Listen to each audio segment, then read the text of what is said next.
दोस्तों, आज की कहानी का नाम है ब्रह्मणी और तिल के बीज। एक बार की बात है, एक निर्धन ब्राह्मण परिवार रहता था। एक समय उनके यहाँ कुछ अतिथि आए। घर में खाने पीने का सारा सामान खत्म हो चुका था। इसी बात को लेकर ब्राह्मण और ब्राह्मणी में बातचीत हो रही थी। ब्राह्मण: कल सुबह कर्क संक्रांति है, भिक्षा के लिए मैं दूसरे गांव जाऊंगा। वहाँ एक ब्राह्मण सूर्यदेव की तृप्ति के लिए कुछ दान करना चाहता है। पत्नी: तुझे तो भोजन योग्य अन्न कमाना भी नहीं आता। तेरी पत्नी होकर मैंने कभी सुख नहीं भोगा, मिष्ठान नहीं खाए, वस्त्र और आभूषणों की तो बात ही क्या कहनी।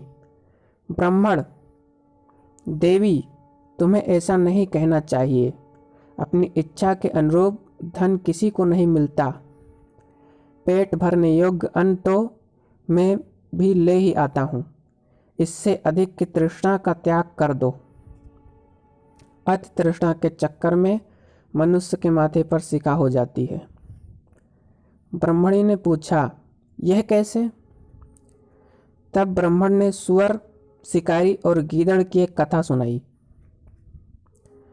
एक दिन एक शिकारी शिकार की खोज में जंगल की ओर गया। जाते जाते उसे वन में काला बड़ा सुअर दिखाई दिया। उसे देखकर उसने अपने धनुष की प्रत्यंचा को कानों तक खींचकर निशाना मारा। निशाना ठीक स्थान पर लगा। सुअर घायल होकर शिकारी की ओर दौड़ा। शिकारी भी तीखे दांत वाले सुअर के हमले से गिरकर घायल हो गया। उसका पेट फट गया। शिकारी और शिकार दोनों का अंत हो गया। इस बीच एक भटकता और भूख से तड़पता गीदड़ वहां आ निकला। वहां सुअर और शिकारी दोनों को मरा देखकर वो सोचने लगा, आज भगवान की कृपा से बड़ा अच्छा भोजन मिला है। कई बार बिना विशेष उद्यम के ही अच्छा भोजन मिल जाता है। इसे पूर्व जन्मों का फल ही समझना चाहिए। यह सोचकर वह मृत लाशों के पास जाकर पहले छोटी चीजें खाने लगा। उसे याद आ गया कि अपने धन का उपयोग मनुष्य को धीरे धीरे ही करना चाहिए। इसका प्रयोग रसायन के प्रयोग की तरह करना उचित है। इस तरह अल्प से अल्प धन भी बहुत काल तक काम देता है। अतः इनका भोग मैं इसी रीति से करूँगा। बहुत दिन तक इनके उपभोग से मेरी प्राण यात्रा चलती रहे। यह सोचकर उसने निश्चय किया कि वह पहले धनुष की डोरी को खाएगा। उस समय धनुष की प्रत्यंचा चढ़ी हुई थी। उसकी डोरी कमान के दोनों सिरों से कसकर बांधी हुई थी। गीदड़ ने डोरी को मुख में लेकर चबाया। चबाते ही वो डोरी बहुत वेग से टूट गई और धनुष के कोने का एक सिरा उसके माथे को भेद कर ऊपर निकल आया, मानो माथे पर शिखा निकल आई हो। इस प्रकार घायल होकर वो गीदड़ भी वहीं मर गया। ब्राह्मणी ने ब्राह्मण की यह कहानी सुनने के बाद कहा, यदि यही बात है तो मेरे घर में थोड़े से तिल पड़े हैं। उनका शोधन करके कूट छाँट कर अतिथि को खिला देती हूँ।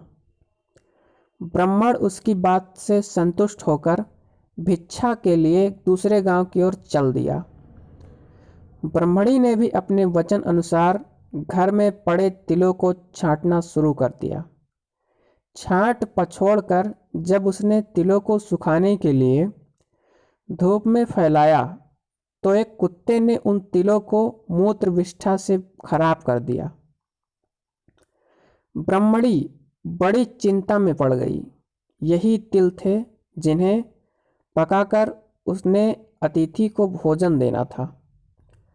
बहुत विचार के बाद उसने सोचा कि अगर वो इन शोधित तिलों के बदले अशोधित तिल मांगेगी तो कोई भी दे देगा। उनके अदृष्ट होने का किसी को पता ही नहीं लगेगा। ये सोचकर वो उन तिलों को छाछ में रखकर घर घर घूमने लगी और कहने लगी, कोई इन छांटे हुए तिलों के स्थान पर बिना छांटे तिल दे दे। अचानक यह हुआ कि ब्राह्मणी तिलों को बेचने एक घर में पहुंच गई और कहने लगी, बिना छांटे हुए तिलों के स्थान पर छांटे हुए तिल को ले लो। उस घर की गृह पत्नी जब ये सौदा करने जा रही थी तब उसके लड़के ने, जो कि अर्थशास्त्र पढ़ा हुआ था, कहा, माता इन तिलों को मत लो। कौन पागल होगा जो बिना छांटे तिलों को लेकर छांटे हुए तिल देगा। यह बात निष्कारण नहीं हो सकती। अवश्य ही इन छांटे तिलों में कोई दोष होगा। पुत्र के कहने से माता ने यह सौदा नहीं किया। सीख, बिन कारण के कोई कार्य नहीं करता। ऐसी ही कहानियाँ पाने के लिए इस चैनल को सब्सक्राइब कर लें और इस वीडियो को ज़्यादा से ज़्यादा शेयर करें अपने दोस्तों के साथ।